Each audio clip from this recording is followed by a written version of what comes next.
All right, folks, we got just a couple of minutes left here, so we're going to take some of your questions live from the Twitter stream. Once again, if you want to get a question to us right now, take your chances, roll the dice, tweet to us at AMC Movie News. Chris Lee is the gatekeeper. She's got the Twitter stream open. So, Chris Lee, what do we have? I've seen lots of people asking this question. So, Lowell Reynolds wants to know, why do you think Disney is being so secretive about Star Wars Episode 7? No casting yet? Yeah, well, look, I've said this for a long time, and I believe this. I believe the cast has been set for a very long time. I believe they've had all these rumors about this coming out. Now, now they're looking so-and-so. Now they're bull. I think they've had their cast, they've had it set, and they've had their cast being prepped for months now. I think it's been done for months. I really thought when Alan Horn came out on stage at CinemaCon this week, I really thought he was going to give us something. Something. Anything. And he gave us nothing. And I put on my Facebook post, I said, I want to punch Alan Horn in the face. I said, you know, we're all here, all the theater owners, all here. Give us something. And he gave us nothing. I said, Alan, you are awesome and I love you, but a face punch is coming. He gave us absolutely nothing. Look, obviously, they have something in mind. Some big event. Now, whether it's going to be at D23, it ain't going to be at...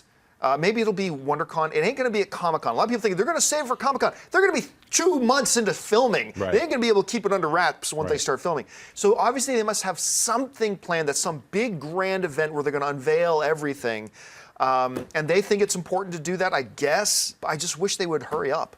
I think it's absolutely brilliant because look at us, we're freaking out about it. Like for the first couple months, like when the release date and everything was shifting and we heard rumors like every week, like it's this. And then, you know, after Adam Driver, it has been a little more quiet. And I do think that he, you know, it was very close to locking. Nothing has been set. But I mean, this is the bread and butter property. Like, I don't think there's anything I'm more excited about. And I think it's really smart. It's a frustrating as all hell because I really want something. Yeah. But I have trust in this production. Kathleen Kennedy, JJ. I mean, I think they know what they're doing. So. Yeah. When is Star Wars Celebration? Isn't that coming up in the next couple of months? Should be coming. Usually they have Celebration. I mean, back in the day, they would have Celebration on the year that the new film was coming out, but I think they do it every year. Yeah, and I think they do it every year. So my guess is that's when they're going to reveal. I don't think so. No? I think D23. I hope you're right, but when is D23? That might be after they start filming. I don't remember. They start filming in literally like 4 weeks. Yeah. So I mean, they got to do something. Yeah, practical sets have been built, you know. It's like all kinds of things are going on. So and it's once like, actors actually show up on set, you ain't gonna be able to keep that under wraps. No. Look at not with Avengers. that. With people filming. It's Yeah. like, so yeah, it's super exciting. To me, I kind of like with everything Star Wars related, it's sleep. I'm not even thinking about it because it's just such a long wait right now that there's so many other amazing things coming out. Spider-Man, you have X-Men Days of Future Past. You have so many things, for me at least, Godzilla. I'm so excited about all these movies coming out this summer that I've purposely pushed Star Wars 7 out of my headspace. So I don't even think about it. Unless when you guys bring it up, then I'm like, frustration begins. Must not think, Spider-Man's coming out. Yes. We've already seen the whole movie in Spider-Man with all the trailers. All right, let's take 2 more. Tyler Myers wants to know, with the box office success of Noah, do you think we'll be seeing any more biblical epics in the future? I think it's going. Well, let's see what happens with Noah. I know Dennis really liked it. I know John Schnepp really liked it. I know several people that actually really liked it. I haven't seen it. I've been off in Vegas. You saw it too. Oh, that's right. And you liked it too. I haven't seen it yet myself. But let's see how it does overall. It had a great opening weekend. That opening weekend, it's not going to have huge numbers the second week because Captain America's coming out. Ooh, but let's table that question really until after Exodus comes out. You know, once Exodus comes out, then I think we're going to have a better feel for that. Because if Exodus comes out and it's really good, I mean, and you've got a great cast attached there. You've got an iconic director there directing with Ridley Scott. Right. If that comes out and it also makes 50+ million opening weekends, yeah, you better bet that studios are going to start seeing the Hollywood heyday, and they're going to be looking for their next Ben-Hur, their next 10 Commandments, whatever. Big shoes why to fill. not? Right, yeah, huge shoes to fill. Actually, Ben-Hur is one of my all-time favorite films. It's amazing.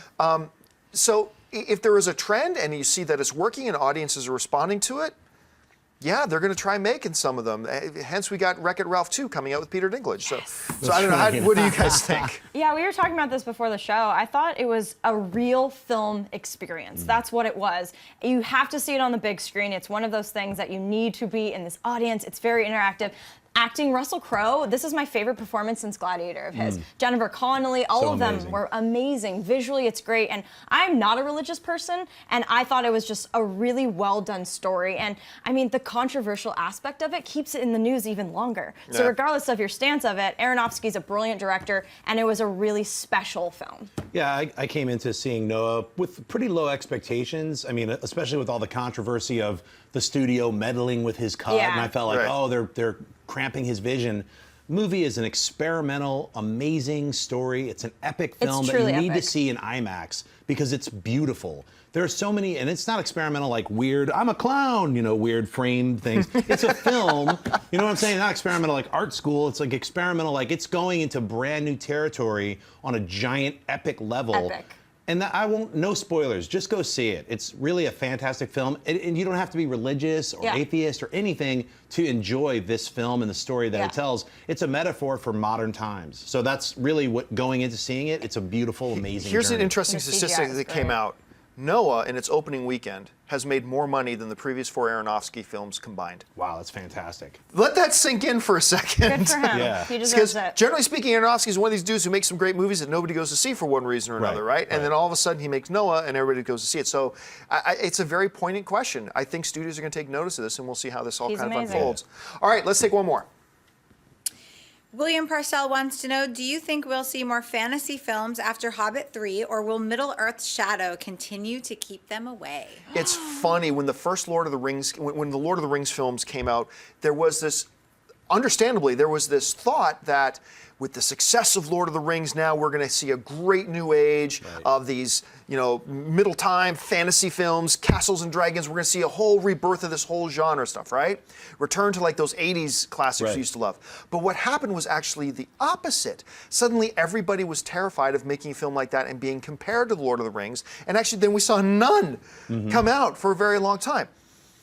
I've said this for a while and I still believe it. I don't think The Hobbit is going to be the measuring stick for this moving forward. I think World of Warcraft is going to be the measuring stick.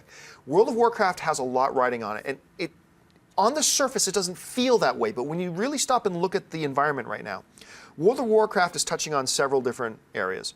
Video game movie, sword and sandal, fantasy, all this type of stuff is rolled into one. If World of Warcraft can knock it out of the park and be a commercial success, and fans love it, and critics love it, I think you are going to see the floodgates open for not just video games, but the sword and sandal and all this kind of stuff too. Anyway, that's just the way I see it. What do you guys think? I have high hopes for World of Warcraft. I really do. Duncan Jones, my boy Ben Foster. I mean, I just think it's going to be great, and it's such a rich game to adapt. So yeah, I love fantasy adventure type. I love it. I can't get enough of it. The rich worlds that they're able to bring. Peter Jackson's done it so well, and it has become the measuring stick. But like you said, we have another one to look forward to. And I mean, I do want to keep my expectations a little managed, but they are very high right now. So yeah, I hope they don't stop. I mean, there's so much material they could explore.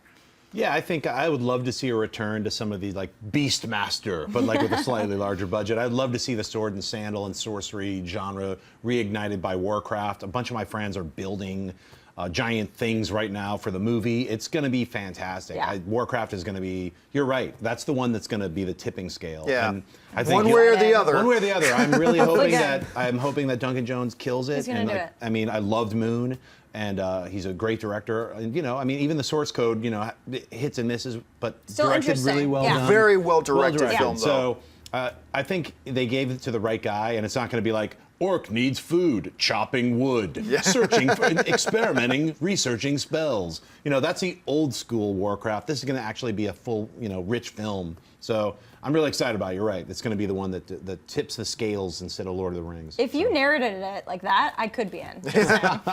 If you like this video, be sure to give it a thumbs up, and don't forget to subscribe to AMC Movie News on YouTube.